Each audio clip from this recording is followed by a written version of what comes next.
Hello, everyone. It's Smiles doing final revised changes. Not to be confused with revised final changes. No video on this one because I'm too lazy to plug in my Videotron. But if I did, you would see me with a luscious bed of hair. Just kidding. I cut all my hair off. I got short hair now. So, what are you going to do? Got the old changes here so we can compare some things. And let's go. It's actually the second filming of it, because on my last recording, I had the old revised changes. And then, when I was looking for them, everyone saw some stuff. Anyways, age 116 revised changes. What do we got going on? We still have war doctrines. They still cap at 12.5%, the same 2%, 1% sort of thing.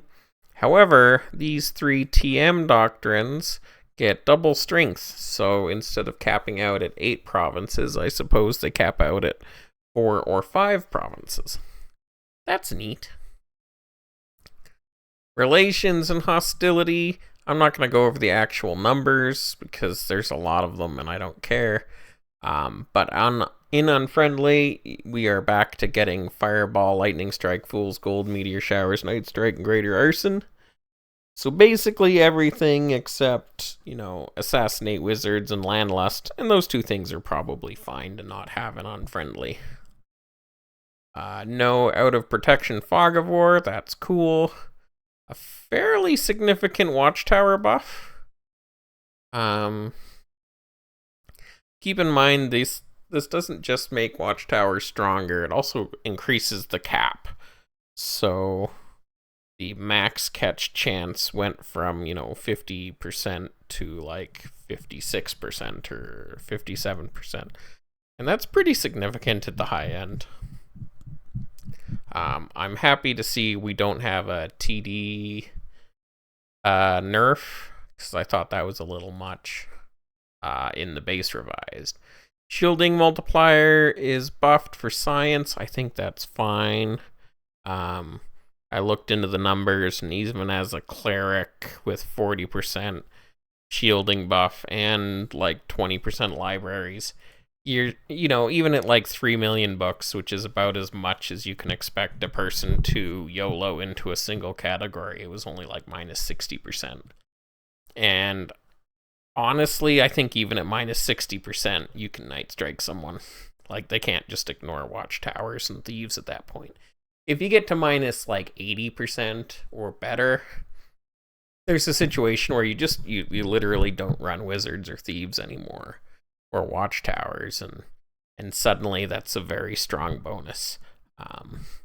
But best I could tell, you can't quite break shielding. Yeah. Cunning and sorcery are merged for instant damage. I've been asking for this change for a few ages, so I'm happy to see it. Those categories were pretty rough. And now, if you put a decent amount of books in there, and you're like a Fireball, Night Strike monkey, I think it's actually decent science again. Of course, not nearly as strong as all the other sciences, so just a nice little benefit there. Because I thought those two things being separate were a little rough. A Valor Psi increase. I didn't look into the numbers on this. Valor as a science buff, I think maybe War Heroes have it. It's not really the sort of thing you want on every province. It's something that's really fun to max on 1 or 2 provinces, and you can build like a really strong Dragon Slay province out of that, or even someone that can like train in 1 tick you can do interesting things with. So I haven't looked into what sort of effects we'll see on that. I suppose I could do it pretty quick. Hey, look, guys, it's my Utopia sheet, which is just the same science thing copied 10 times, and a bunch of, like, setups. Anyways, what did we buff? We buffed Valor from 582 to 620?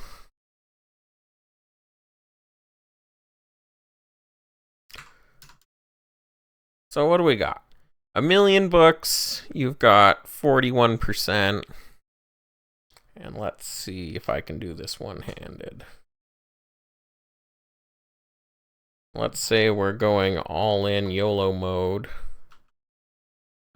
So that's 25 libraries. And that's the War Hero buff.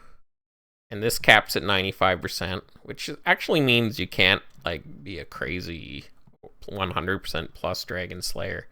But caps at, I think, minus 95%, and that gives you 1 tick training as well. So with libraries and War Hero, you're actually maxing out Valor in under 2 million books. So that's pretty cool.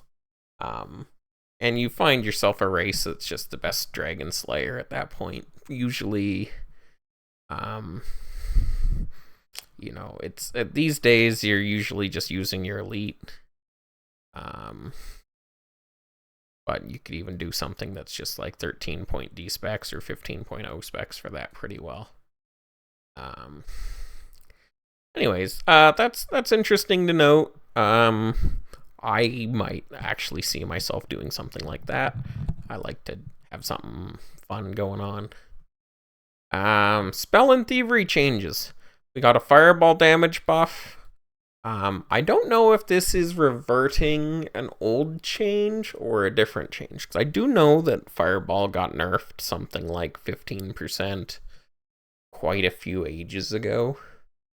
And I don't know if this is like a pure reversion or this is just a change again. I'd have to look into it. I don't know. It was a while ago. And I thought the game has actually changed quite a bit from just that small nerf to Fireball. So I'm actually pretty happy to see this. I think like wage focused economy setups are really fun. And that's like my favorite way to play the game. And I haven't really found it to be effective for 2-3 years. Like that was a Warbird staple like 5+ years ago. And it's crazy to think Warbirds is that old now, but we are. So I love seeing the Fireball buff. Storms buff. Storms is actually super strong already. So a damage buff on that is great. The problem with Storms is, of course, you need to either Mystic Vortex off Nature's Blessing, have an inactive enemy, or in the current world, you can send an Amethyst Dragon and then blanket people with Storms. I don't even think that's the worst idea in the world. Someone in my kingdom has many times asked for us to use Amethyst Dragon, and we didn't use a single one. So, it's kind of funny. Wait. We might have sent one against the Death Squad this age. I forget. But yeah, Storm stuff is great. Storms, I think, is actually better than Chastity at this point, if you can land it. Drought buff, but only hitting draft rate and not the food. Who cares? Nobody casts Drought because of the draft rate. It's the food thing. Chastity nerfed. You know, in context of what they've done with Elf, that's fine. But it does kind of make Chastity extra bad for everyone that isn't Elf. Sloth nerf. You know, I didn't use Sloth this age, I think, after the first war. Sloth is decent. Sometimes there's situations where you can't eco-control everyone, or even if you know you're going to chain someone so you don't want to fireball them, but they have a lot of peasants. Something like Sloth and Explosions is really good to just sort of stop them from aiding a bunch of soldiers. I don't know that it needed to be nerfed or not. Magic Ward being in this list scares me, because that means Magic Ward's back in the game, and that's... Magic Ward's a brutal spell to deal with, both as chains, but more importantly, it's just so easy for Mystics to cast it on Mystics, so I'm happy to see its duration nerfed. It makes it a little more playable, but in the context of, I think, what we'll see from Elf, it might not really matter, because Elf is just strong. And Lightning Strike becoming a specific spell, sort of like Fool's Gold. I think that's interesting.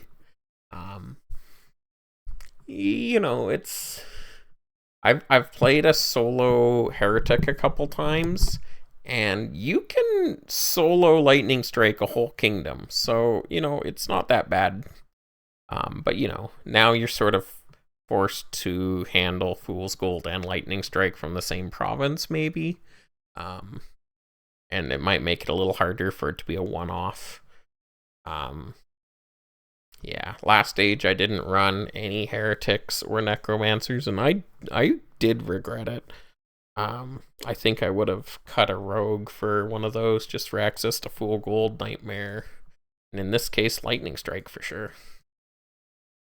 Thievery, we see a few modest thievery buffs. Riot's buffed. I actually didn't know it was down to 15%. I thought it was like 25%, so that's funny to me. 15 to 20% income reduction. I also thought Insight Riots did a weird thing where it only reduced your peasant-based income, but not bank income. I don't know if that's real or I've just been hallucinating something, but I've literally told people that. Bribe Thieves buff. I was told that Bribe Thief has literally never worked until last age when they updated the game such that you actually see the notification that one of your Thieves Guild was bribed at some point.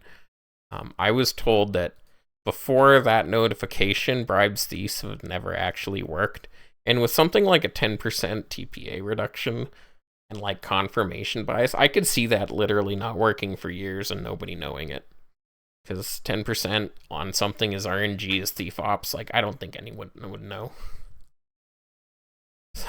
Free prisoner buff about 50%. That's fine. That op was kind of useless. Rob the Vaults increased in war. I don't think that's necessary. I think Rob the Vaults is already incredibly strong in war. I don't think it's bad. I just don't know if it was necessary. Kidnap cap lifted to 5%. I refuse to give a shit about any kidnap change until they fix the damage nerfs that happen at certain population levels.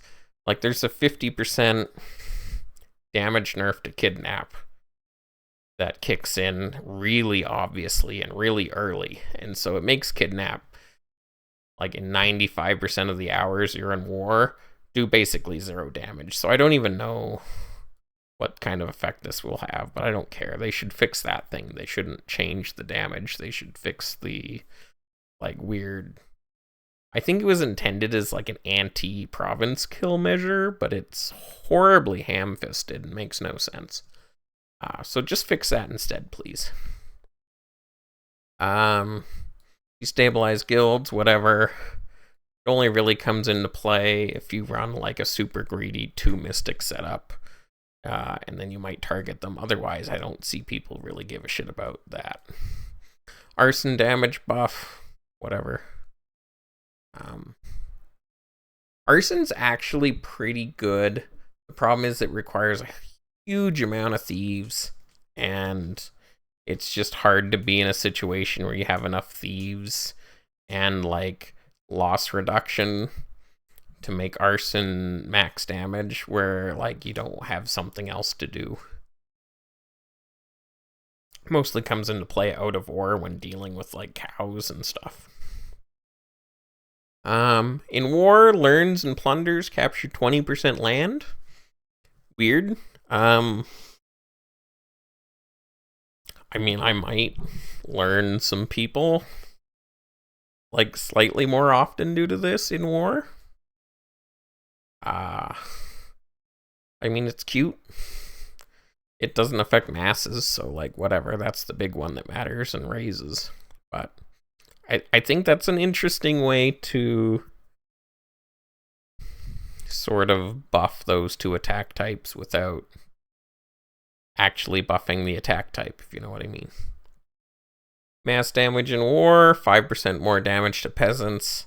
I'm going to assume that's a plus 5% to the raw, and not that you do, 105% more peasant damage than you used to. So one of those would be a 5% damage buff, and the other would be something more like a...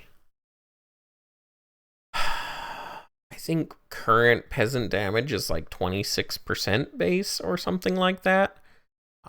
And so it might even be lower than that, but I think this would be then effectively like a 20% damage buff to peasant damage. We'll have to have someone figure that out. If you're within 5% net worth and land range, you get mutual button in unfriendly. So I think this is kind of like a pseudo proposed war mechanic. 5% land and net worth is super easy to manipulate, so it's like really awkward and hard for that to work out. So I don't know why that exists that way. But okay. I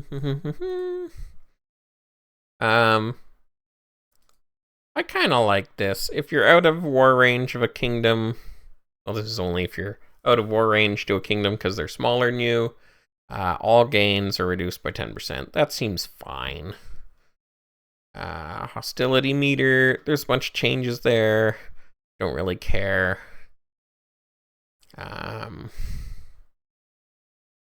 Yeah, FCF rules I think are basically the same. I'm gonna skip over all that because these videos are already an hour. I don't need to talk for 10 minutes about like meter dynamics. Because I wouldn't even be talking about meter dynamics. I'd be talking about mechanics. It'd be boring.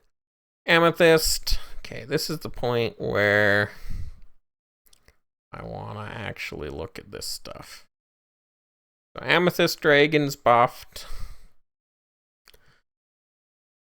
The 5% at 6 ticks is buffed a lot.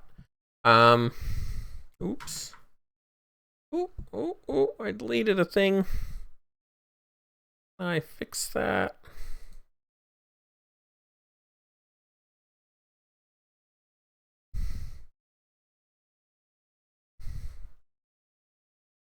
There we go. Amethyst is one of those dragons that doesn't do any real damage when it's in effect. Which is to say, if someone sends an amethyst at you, and then waves you, the wave doesn't do any extra damage. Their thieves and wizards don't do any extra damage. It's a restriction dragon, which means you can just not use spells and thieves until you slay it, and nothing bad happens to you. So actually buffing the numbers 30 to 40%, I don't think changes any dynamic at all with Amethyst. And similarly, people aren't leaving dragons alive for 6 ticks very often, so the damage buff there is not as interesting either. I would actually much prefer dragons be easier to tank than harder to tank. I actually don't like the trend we're getting to, like, people already didn't tank dragons, and when they did, they lost. So why did we make it extra punishing to not tank dragons? Like, I don't really understand that. I used to really love the, specific situations where you chose to tank a dragon. Like, I thought that added strategic, dynamic complexity to the game. And I feel like this just removes it. Like, it may as well say, these are the dragon effects, and if you don't slay the dragon within 6 hours, you lose the war. Like, why is that how every dragon works? And now, the only, exception to that is, you can tank a sapphire the same as always, because 30% runes every 6 hours doesn't actually matter. And sort of similarly, when tanking a topaz, the income and building efficiency are actually a bigger problem than the raise, probably, and the gold loss. But, with Emerald, Amethyst, and Ruby, it's well, yeah, okay, you can't tank these dragons, you just lose. The compounding effects are insane. And I don't know why we decided that was a thing to do. Anyways, actually talking about the dragons, Amethyst Dragon, I really only see this being used to, like, literally cast storms on a kingdom. Like, yeah, losing a bunch of self spells is actually a pretty good destruction of mana. And you can prep some stuff okay if someone's offline and you send the Amethyst, but in that sort of situation, like, MV works just as well. So really it's the blanket ability to, you know, cast a single spell on everyone without running into problems. If you're facing a bunch of reflect magic, you could even consider this at the war start so you can MS them without reflecting. But, like, I don't think that's really that interesting.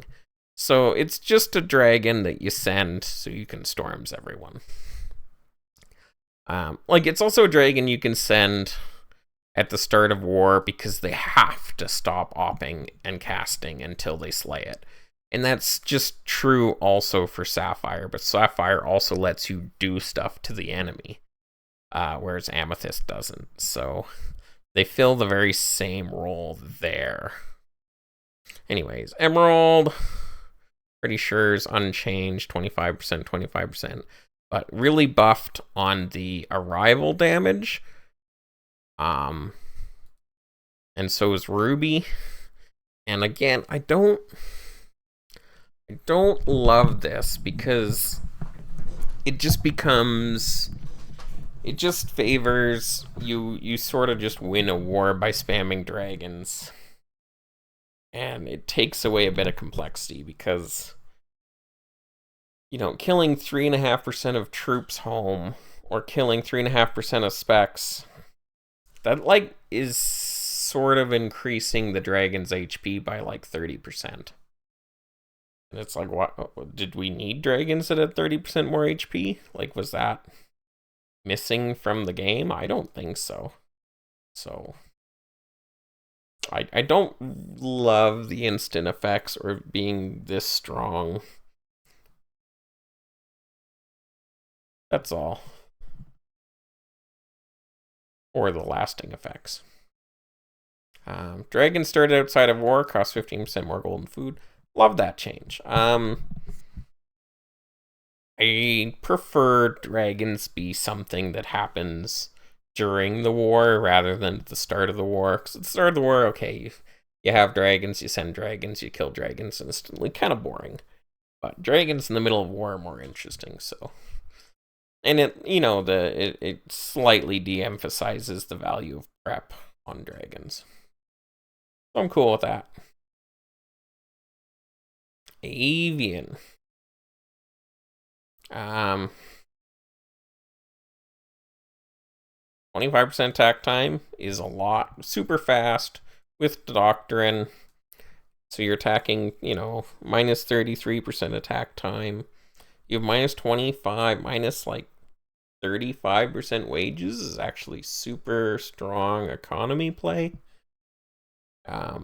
Passive of killing horses and prisoners was actually an interesting concept last age with humans and paladins. In next age, I don't know if this matters that much.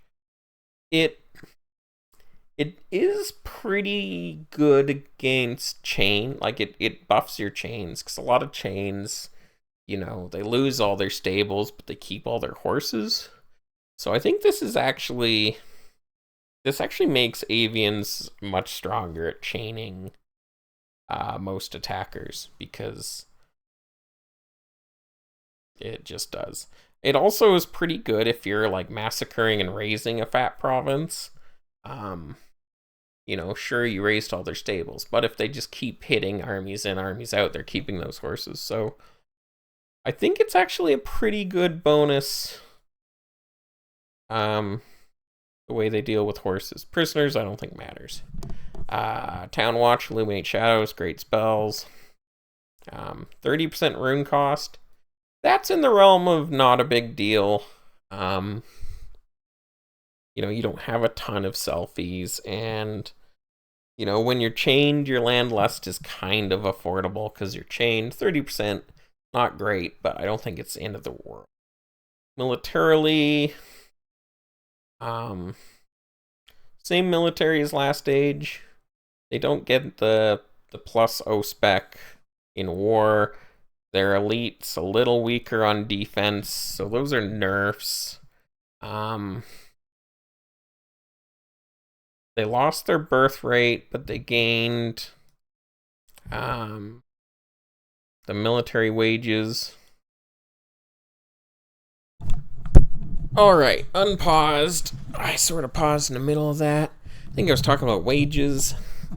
I think the birth rate and wages are a similar benefit. The wages help you probably a fair bit more. Especially with how buff dragons feel, I think doing sort of an eco build could be nice. And wages might fly under the radar a little more than birth rate. I don't know.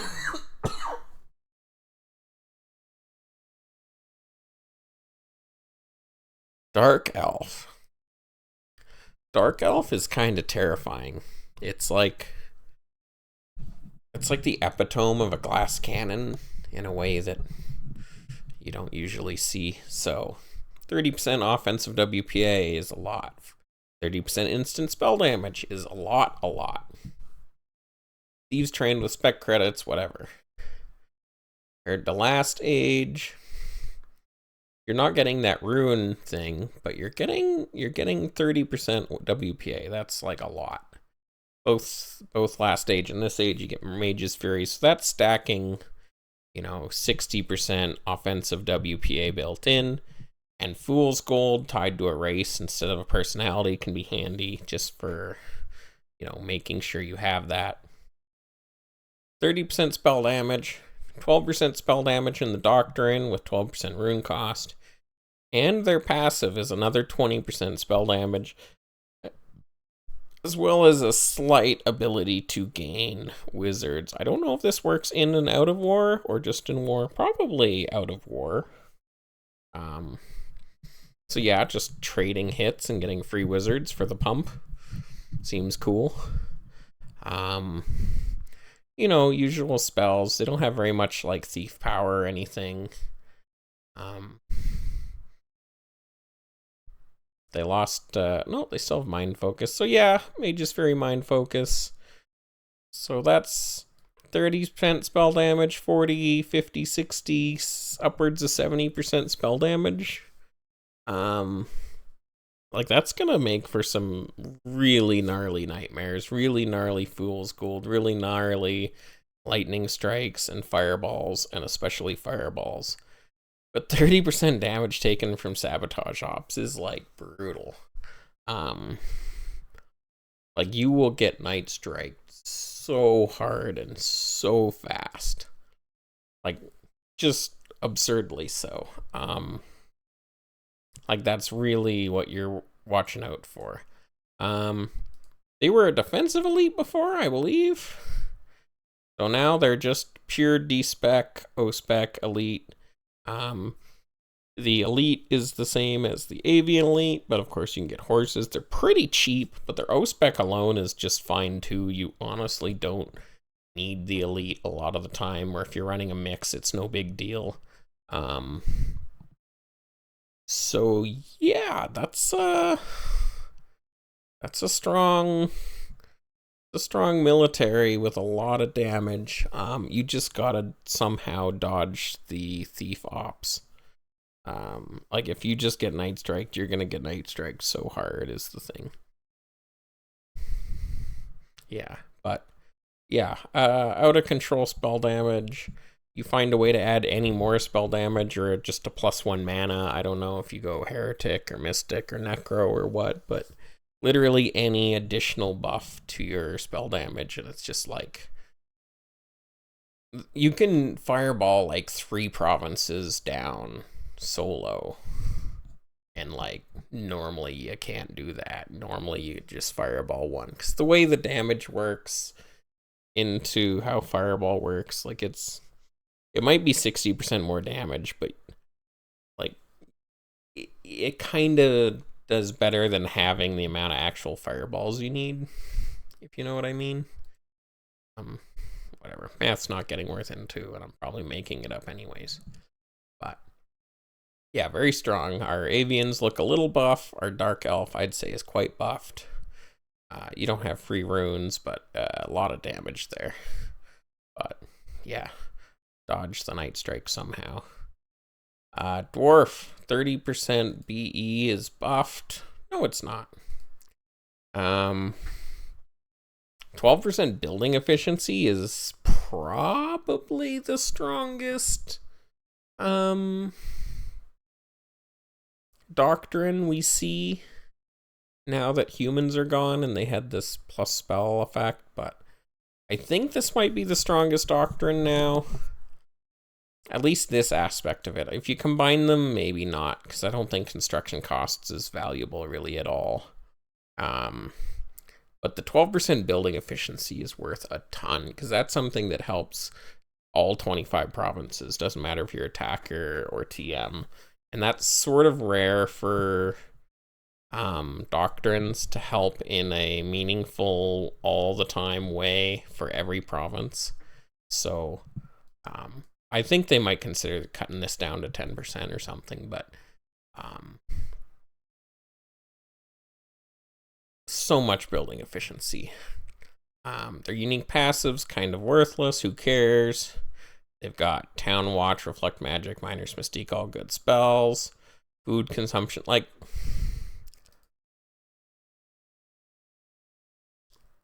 yeah. They lost the raise damage stuff. Like, their passive did get worse, but I think the buff to the Doctrine is a lot of good stuff.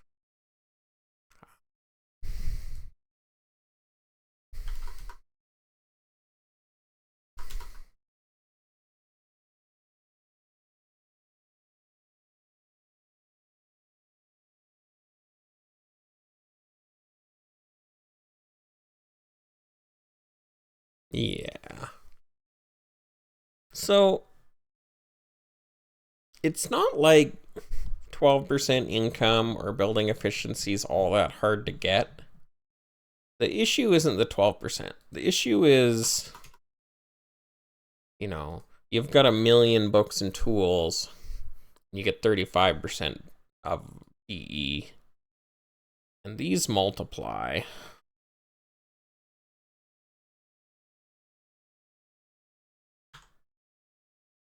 And it's like, okay, how many books does it take you to get that 152 equivalent that you get from having the dwarf buff? It's like, well,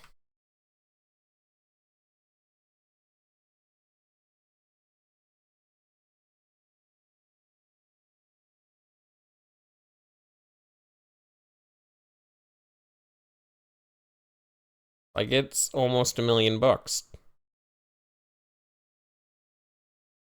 Like, you see that? This is 1.35. That's your effect at 1 million books. You multiply it by the dwarf bonus, you get 152% BE. But if you want that just with books to go from 35% to under 50%, like, that's over 1 million books. So, like, that is some insane value at the late end. Something like income is a little bit different in how it scales. Like, it's a lot more reasonable to see those sort of larger income buffs. So, and then again, just the fact that Dwarf has all this BE built in and stacks it is a lot. We saw more than a few 200% building efficiency provinces this age when you have Benediction in the game unchanged. Like, I think this is bordering on too much. And then you add to that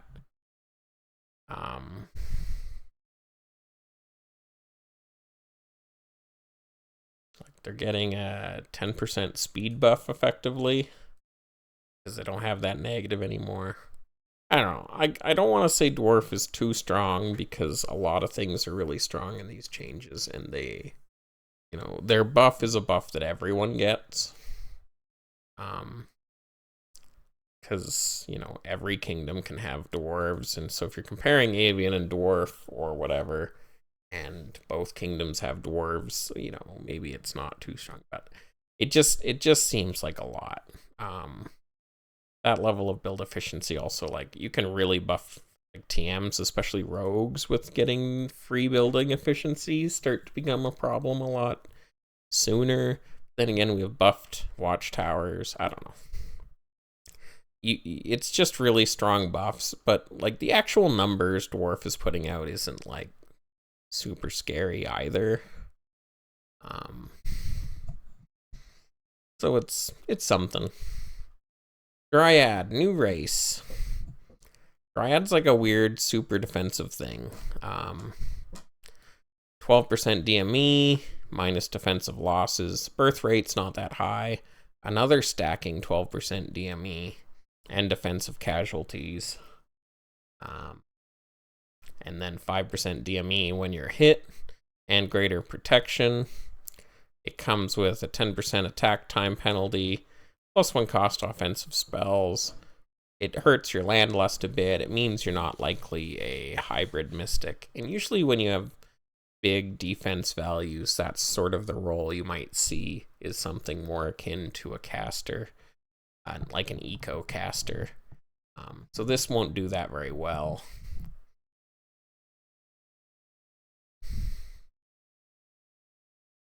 Defense is a lot, man.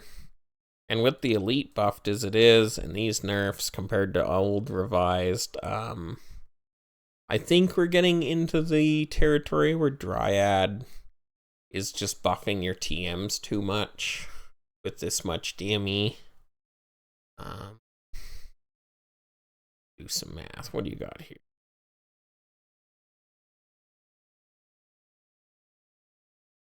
That's not.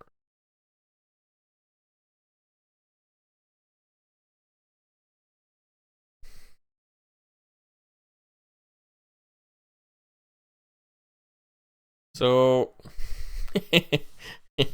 yeah.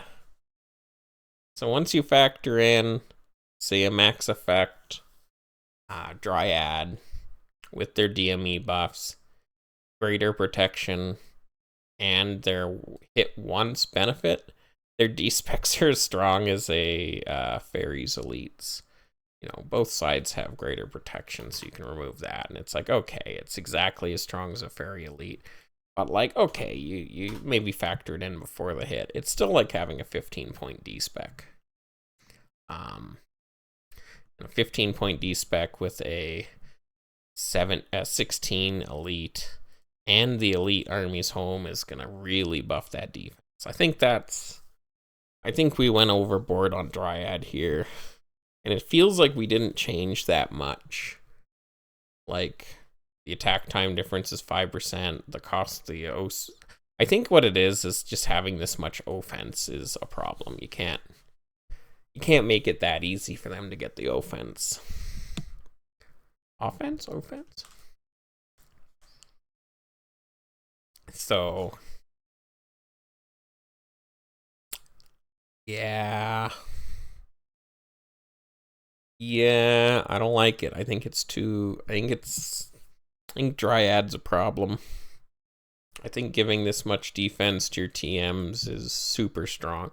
Like, in revised, because these are final revised, in old revised, like, I was kind of on the fence with the idea that you could run Dryad just to make your wall stronger.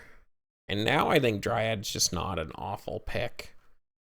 And it makes your TM stronger. Like, it's sort of overpowered in the way humans were overpowered last age, where just giving everyone that kind of a buff is really strong.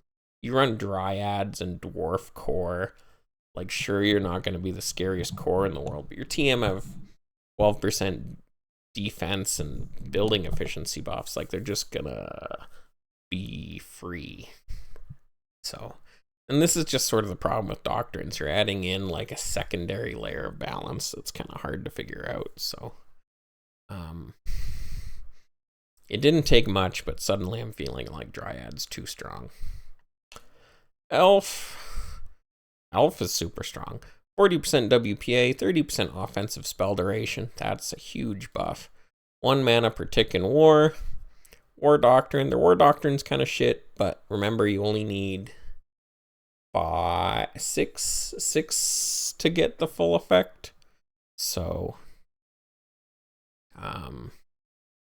minus enemy sorcery damage, kind of worthless. Like, don't even care.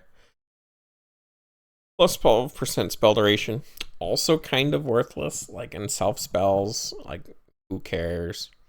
And offensive spells, it's fine, but it's like significantly less than just their built-in bonus, right? So, you know, whatever. Like, your whole kingdom isn't casting offensive spells. Sure, your whole kingdom's casting self spells, but like that's just not the biggest part of the game. Like your whole kingdom can get plus 12% spell duration by having 2% more guilds.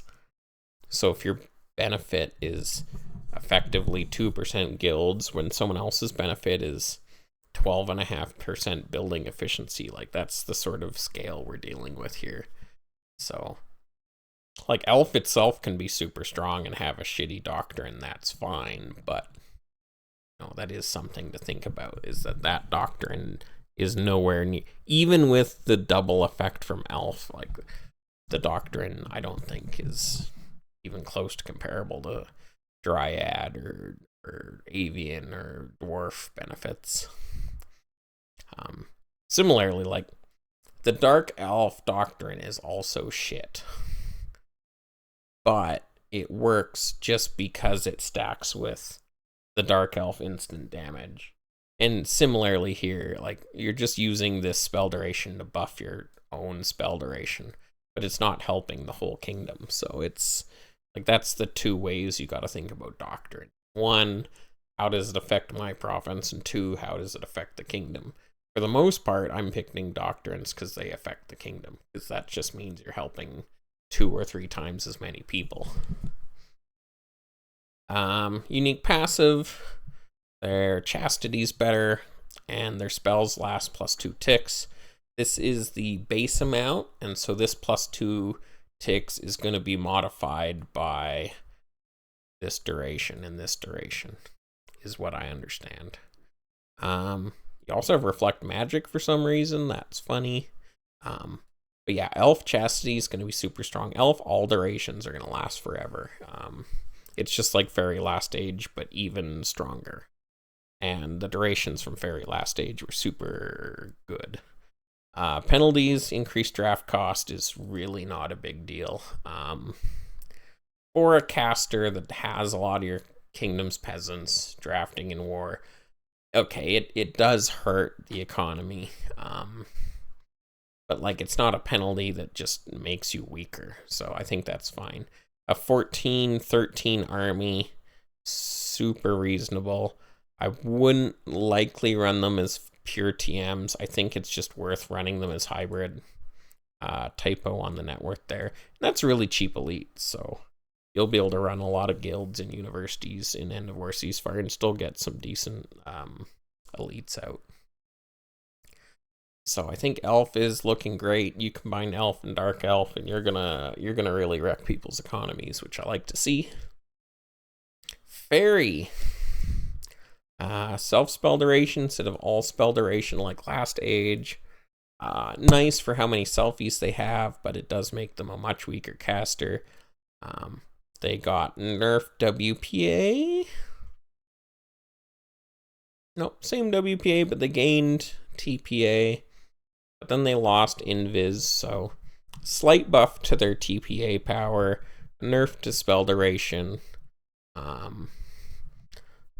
It's a fine doctrine that they have, and it's buffed with the 2% per extra province rule. Leyline's nice.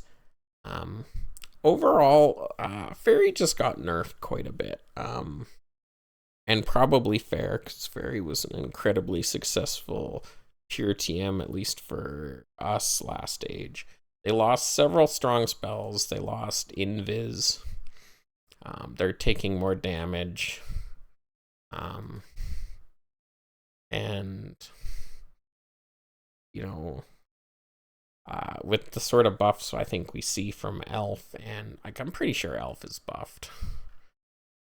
Like Elf is gaining 20% TPA. They're not making free runes. But like spell duration and TPA buffs and this unique passive buff, I think is pretty nice. And you know, Elf's a worth instant caster, but I think the idea is you just focus others on that. I don't know. So, I think you can still run pure TM Fairy rather successfully, but you're going to have to be dipping into Dwarf or Dryad doctrines. Otherwise, I think enemies that just have like Orc Doctrine can break your pure TM. So I wouldn't try to run a wall of like pure TM defense without some of those doctrines to make it work. And vice versa, I would encourage people to run hybrids that have like maxed out, you know, Avian, Orc, Dwarf doctrines for maximum pew pew. If you're not going to be sort of a pure TM casting thing. Otherwise, like you can still run hybrids. I think hybrid DE and hybrid Elf are going to be fine. Halfling. Halfling's got some buffs. +1 elite buff. They no longer have plus casualties taken, plus 2.5% population, and plus TPA, and the global TM doctrine buff. So a lot of buffs to halfling, specifically for like a pure defense halfling, and Tree of Gold. Tree of Gold on top of a population bonus is a lot of income. There's that 13-point elite with a lot of, you know, offense on it, even just for the reasons it needs to. Its its passive is basically 15% sabotage damage. Stack it with its doctrine. I think halflings are actually in a spot of being a perfectly reasonable pure TM. Probably focusing on rogue as the thief, but not always necessarily. You can run it as a... I don't think you can run it as a great hybrid. Maybe you can, but I would focus it as a TM. It's just that it can be a bit of a thief doing caster as well. Yeah, a lot of buffs to halfling there. Like, I might watch out.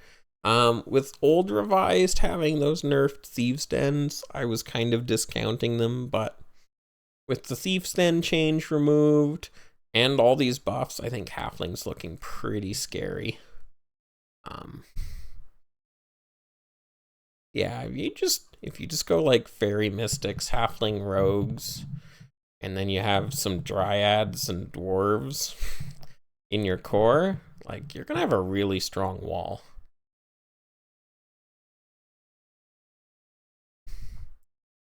Humans vastly changed. No longer science-based at all. Human has income, cheap training, draft speed, give your kingdom spec credits, and training cost. Both of those are kind of meh. Like way worse than all the other cores have for benefits. You know, the training cost thing is kind of good for End of War Ceasefire, but like whatever. You know, human's gonna have to work based on its other benefits, but it's really sort of just like a weird cow training sort of thing. Unique passive, they gain building credits equal to 25% of acres gained, and spec credits equal to 100% of acres gained. So the build credits already scale with acres, so that's sort of like a flat buff, but a strong one.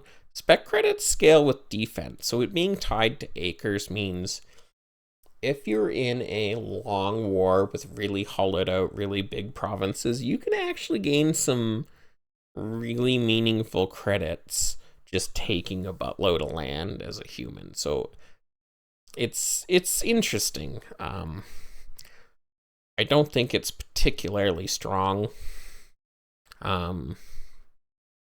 Like it's 11, yeah, like it's got the lowest offense of any attacker we've seen so far, and its doctrine sucks. And none of its bonuses actually help it attack. So what's the point of this province? You've still got invisibility and guile, so you're a bit of a hybrid thief.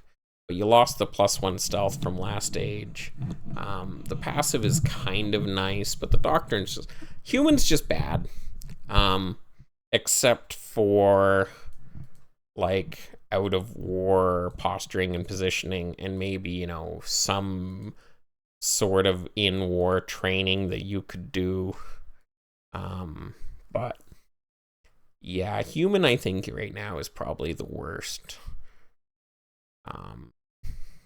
Other than using income somehow effectively.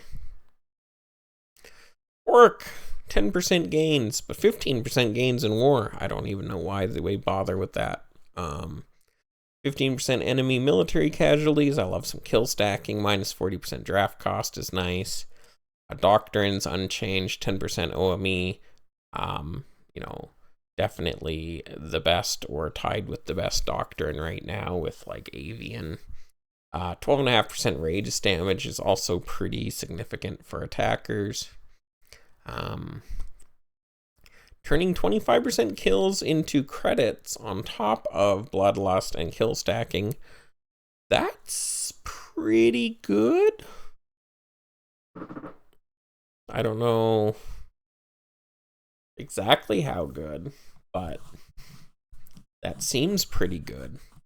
20% instant damage from sabotage and sorcery. Like, that is pretty brutal. But they have a ton of offense, and they no longer have that D-spec nerf. I think Orc's crazy strong, and I think Orc's sort of the one thing that might keep attackers in the game and, like, big TM walls nervous. So, like, guys, please, if you want to actually be competitive, and I know most of you don't because you're lame, but if you want to be competitive at all, you actually do need to run orcs in your setup. If you're not running orcs, like, just admit that you're not a serious kingdom. And, like, that's fine. You're allowed to admit that you're not a serious kingdom, but, like, I don't want to hear anyone talk about balance if they're not running orcs. It's like, what do you mean you can run orcs and they make all your attackers that much better, and they have the most offense already? And they have gains and kills. Like, what does an attacker do? It attacks things. So why aren't you picking the attacker with, like, 4 stacking attacker benefits? Like, this is so baffling to me, and I see it so often. And it's really extra obvious with these doctrines. Like, if you're not picking the thing that gives you more offense on your attackers, like, what are you doing, guys?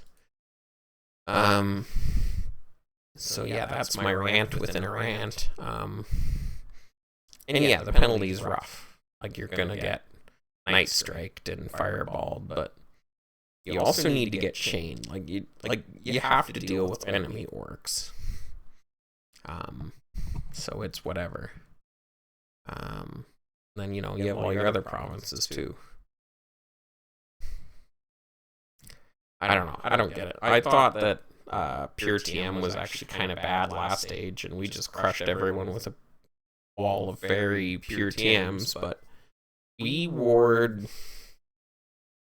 I think, only one kingdom with any orcs, maybe 0 kingdoms with orcs. Like, I don't understand it. Pick orc, guys.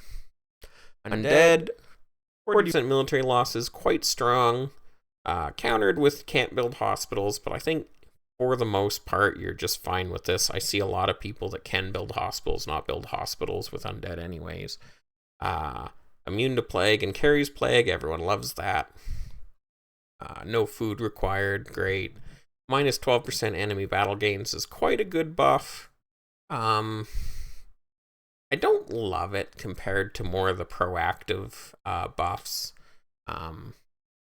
That kind of defensive buff I don't like, 'cause it doesn't stop you from getting raised and massed, and when you're hit enough, like it kind of gets lost in the math. Like being chained from 5,000 acres down to like 500 versus 600, that 100 acres doesn't change a lot, and that kind of ends up being what the effect of this thing is. And then increased chance to spread plague. Like, I don't even know why that's a buff. Like, they should just fix that. Death March, convert offensive losses into soldiers. Kind of worthless.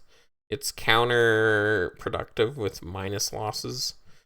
So, like, just a bad bonus in general. You should turn enemy kills into soldiers, if anything, but whatever. Animate Dead similarly doesn't actually stack with minus losses. Like, it seems like it stacks thematically, but mechanically it doesn't. 16-point offense, so it's essentially the same offense as every other race that we've seen. Undead's totally fine. It's got lots of strong bonuses and a really solid military. There's nothing too fancy going on here. You just pick it to be sustained with plague. You know, not much to say. It'll be a third of the server just because people love undead.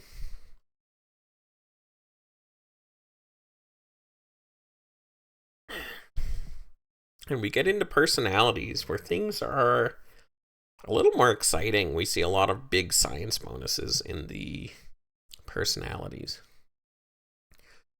Artisan. Let's scoot down here in my last age thing. Artisan, pretty big nerfs to building capacity, building production. I do love the immunity to greed and riots. They lost the immunity to plunder, which was hilarious last age.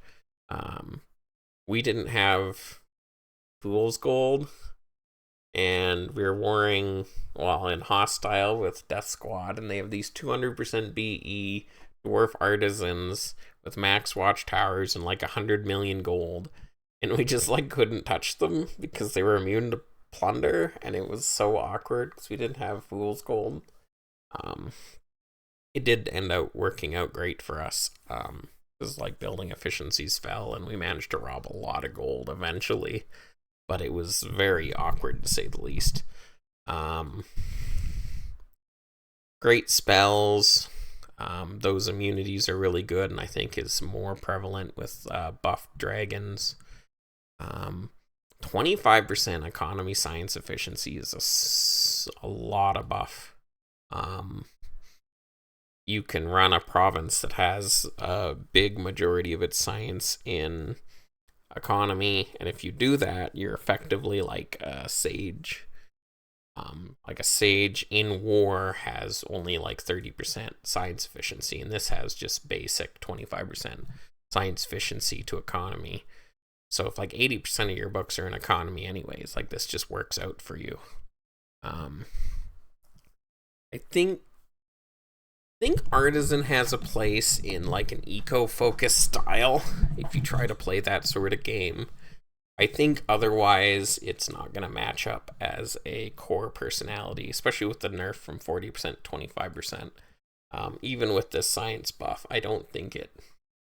I think other personalities got buffed more than Artisan did, so... I still love these immunities. I love an eco style with Fireball and Chastity and some artisans to win the Dragon War. But maybe not quite strong enough. General's a weird one. It's basically unchanged with just a buff from 15% military science to 25%. I think it's just not good enough. Especially with like out like orcs having no defense, it's going to be even harder to use the general. I think the availability of super cheap nightmares down, even though I didn't see much of that in play last stage either, which sort of nerfs the extra general play. Yeah, I just don't think general's there. Like, similar to the artisan, that science buff is huge. It kind of turns you into like a sage, but you don't pick sage and just have super buff military science and expect to beat people. So I don't think general's strong enough either. Artisan and general both do what they do pretty well, but they don't really stack up, I think. Heretic, we have quite a different Heretic than normal. 35% offensive TPA and WPA. So yeah, your output's high, but you're going to be very vulnerable to mystics and rogues, which is a pain. Minus 50% thief losses is fine. Plus 50% guild effectiveness is fine. 20% arcane science efficiency's pretty strong bonus, but it's not that much better than last age. The passive here, where you gain +1 mana, +1 stealth for 6 ticks after an attack, if you can run a hybrid or even like a pure that just hits the deepest chain every 6 hours, +1 mana and stealth does turn into sort of like plus 30% damage, which is similar to what they had last age. And they have Lightning Strike. I don't know if they're the only ones with Lightning Strike. They have Lightning Strike and they have Magic Ward, which are two like very niche, very important spells. Fool's Gold is on Dark Elf, so you don't need it for that. Nightmares. Like, I don't think it's strong enough. I think it needs a little bit more. You can pick it for the access to spells, but I think it's just outshadowed by mystics and rogues by quite a margin right now. And the science efficiency at only 20 instead of 25%, like our last two, you know, the eco-based thing at 25%, and the general military guy at 25%, and the broad caster thief guy is only 20%. Just saying, why is that one not 25%, huh? Yeah, I don't think Heretic is there for next stage. Mystic, 25% WPA, 40% channeling science. Yeah, you're a crazy good caster. 100% guild effectiveness is great. It's free land and war. It's a lot of wizard production. Extra mana is great. You have access to all the things, including Fool's Gold. So Fool's Gold on a Mystic means you can't protect any GC. It's just all Mystics can cast on anyone, including Mystics. There's no safe place for gold. So just, get used to that, I guess. They have the similar sort of buff where they get a little bit of WPA at high mana. It's nerfed from before and not particularly strong. So they have a bad passive, but otherwise a strong kit. You have just unlimited free WPA and Meteor Showers is basically all you need for Mystic to be good, and it has that. Similarly, Necromancer, you have minus 40% rune cost, 25% WPA equal to Mystic, 40% channeling science efficiency equal to Mystic. Mind Focus, which is not as good at all as 100% guild effectiveness, but it helps you push that WPA. You have 5% ME, which is pretty good. I think it was OME before, so, a little bit more defense is great. You get benefits from attacking people. Kills turn into soldiers, wizards, and peasants. I don't think it's hugely beneficial, but it's nice to have. I think most people want to do that sort of hybrid attacker anyways, so this fits into that. I think you just pick Necromancer instead of Heretic if you want Nightmare. And that's just the whole thing. I think you pick Mystic instead of Necromancer for everything else. If you want Nightmare, you pick Necromancer. I don't know if Soul Blight's actually any good. I think Soul Blight stacking with Dark Elf could be a lot of damage and fun, but I think you just end up casting preferentially fireballs anyways. But I don't know. Did anyone last age pick Necromancer? How was Soul Blight? I would love to hear from you, because I like literally don't think I ever saw someone get Soul Blighted, so I don't know what the deal is there. And Necromancer is Guile, which is pretty much the only plus damage any personalities had right now. So we have a lot of built-in plus damage with Dark Elf and with Halfling for TM ops. But Guile's the only plus damage we see in any of the TM-ish personalities right now. So, like, I could see even a Halfling Necromancer going on pretty well.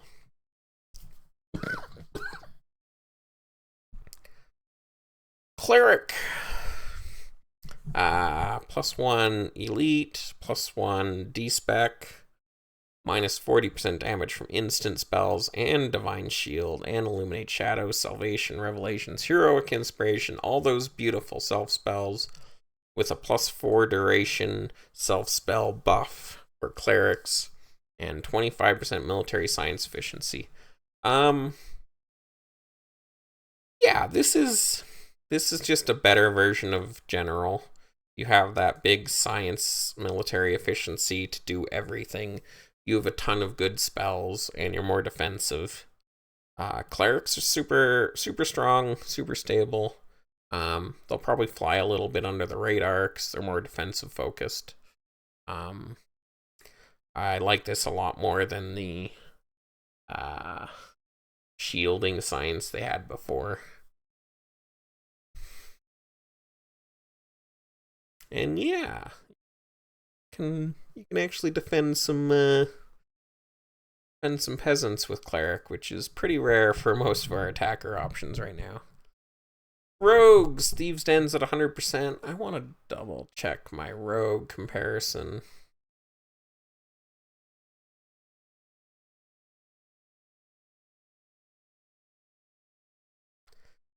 Slight TPA buff. Crime buff, but everyone got the same buff. So Rogue's essentially unchanged. Slightly more pushed towards the extremes, but Halfling got buffed a lot. So I did run 5 Rogues in my Fairy Wall last age. And I did, of course, just used them 90% for Night Strike, but I did, for a few instances, get in some Assassinate Wizards. I think a Halfling Rogue is a lot better geared towards Assassinate Wizards and Prop, because they're more likely to fit in that higher raw thief per acre. I think Rogue's perfectly fine. I think if you're in a situation where you actually get Unbreakables, Rogue super good, Halfling super good, and B, you can run hybrid Rogues. I know it's not popular, and it used to be a lot worse.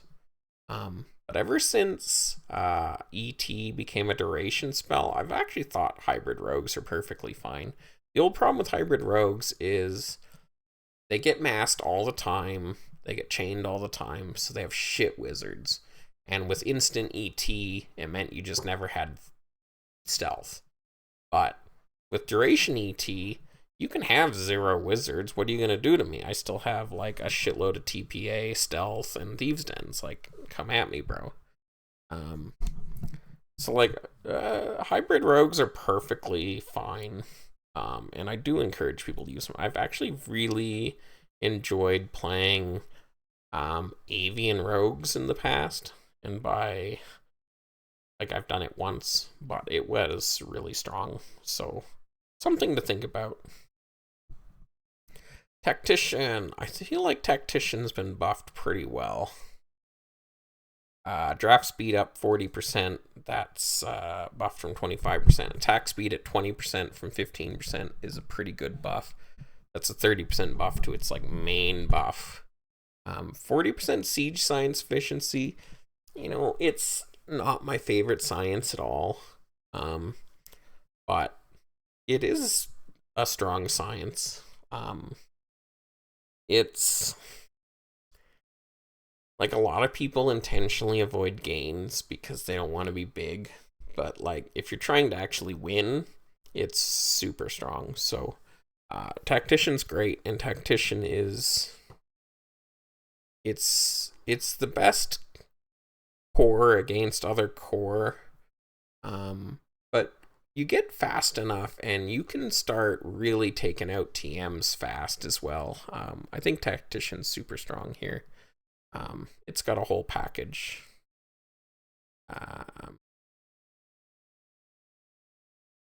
Yep. Warriors, I think, are mostly unchanged.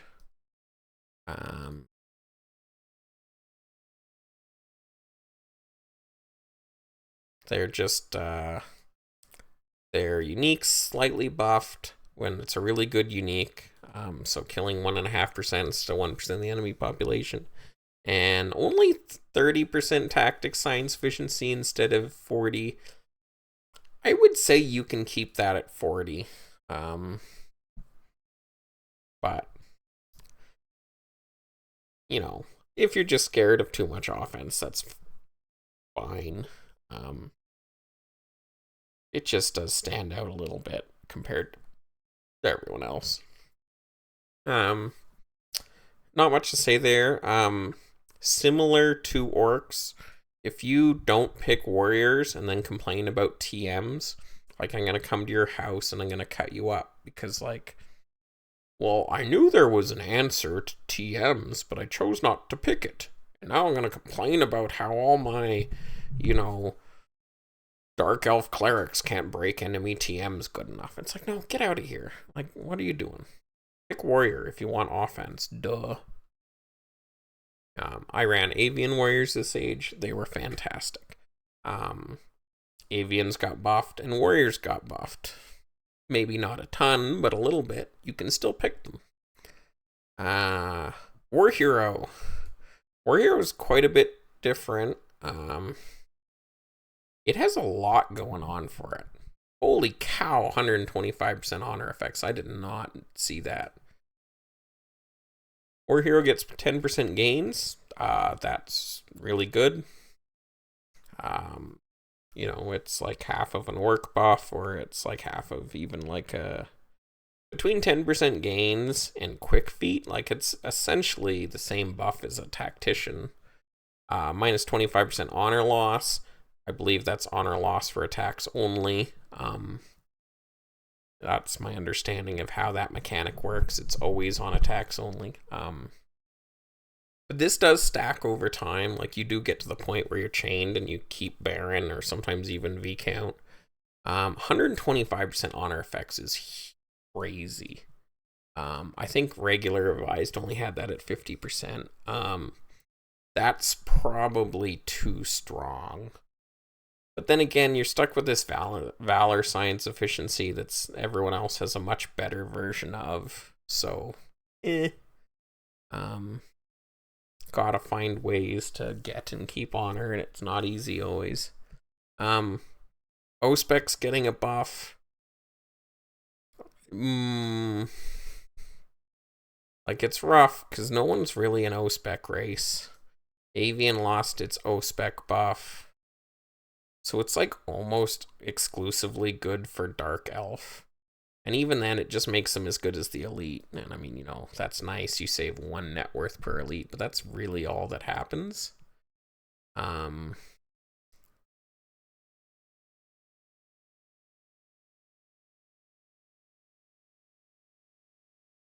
Yeah.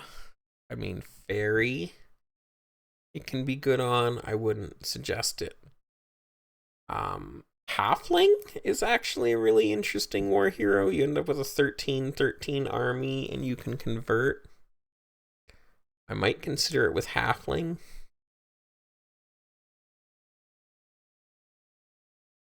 And that's really it. Dark Elf and Halfling and Fairy are the only ones that really get a much better, like, actually intentionally want to use O-Specs. And it's nice in war, you're using credits, sometimes you just have to use O-Specs, and in that way it helps plenty.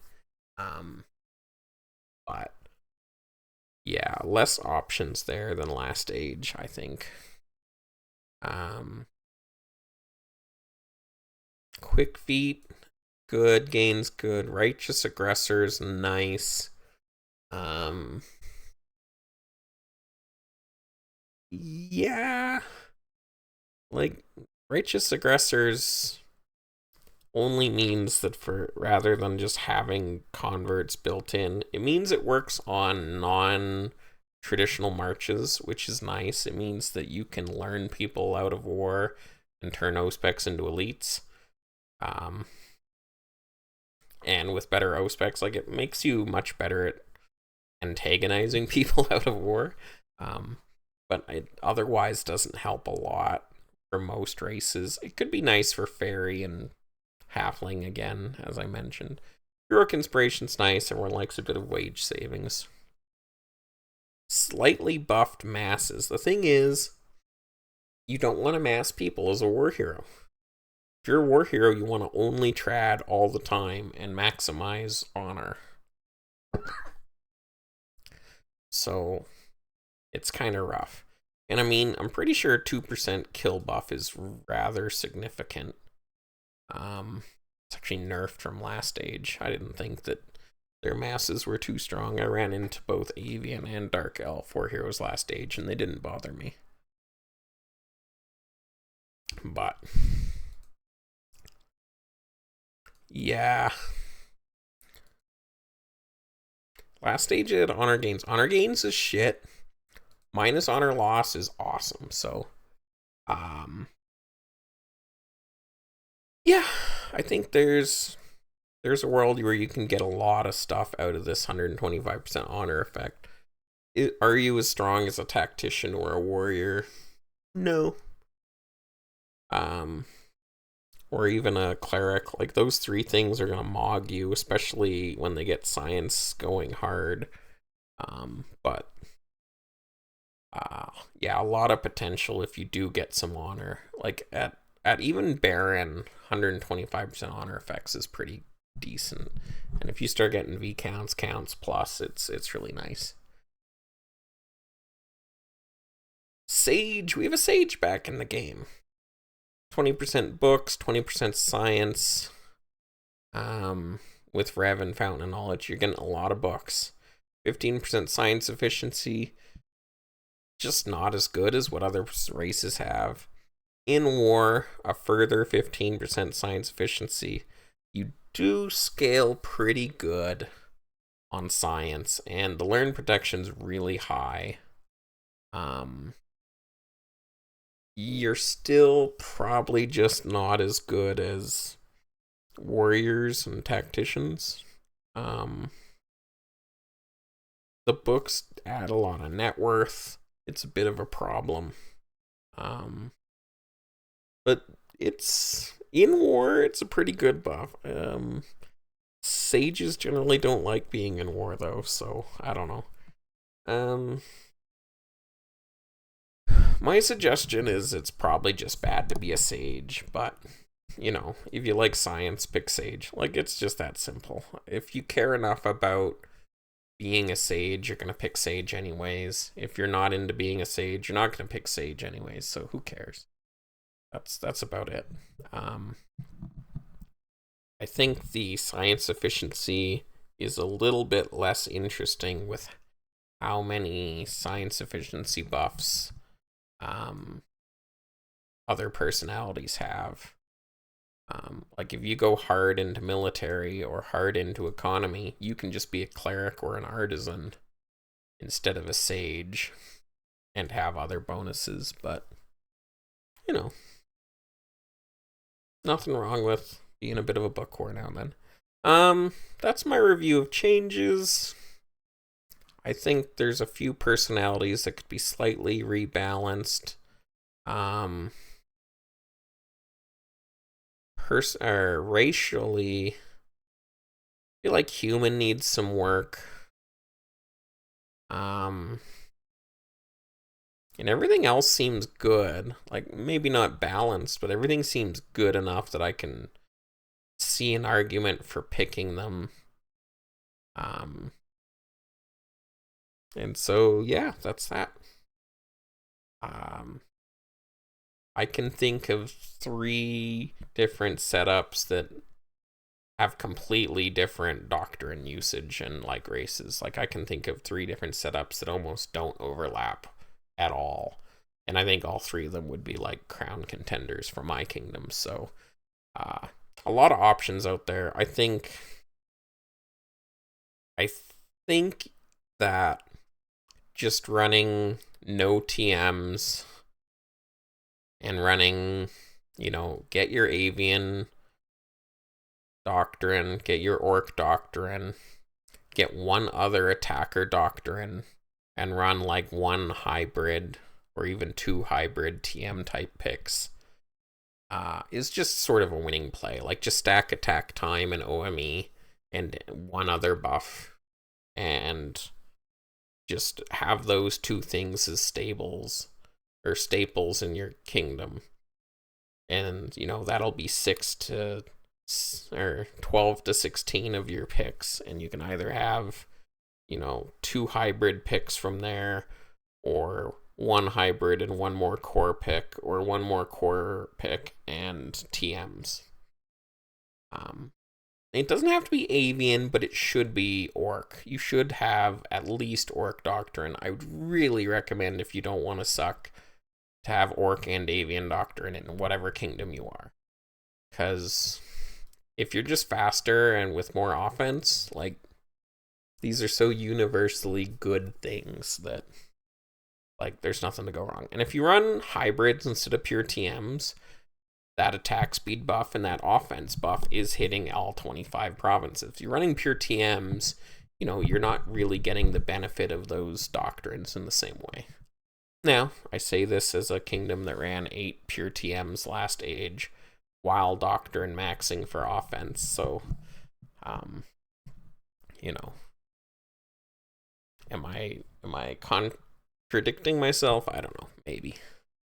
Anyways, I was hoping to get through these faster because I didn't want to do this. But then, here we are, almost an hour and a half later. I'm Smiles. This was my rant. Thanks for listening. Catch you all with finals. Bye.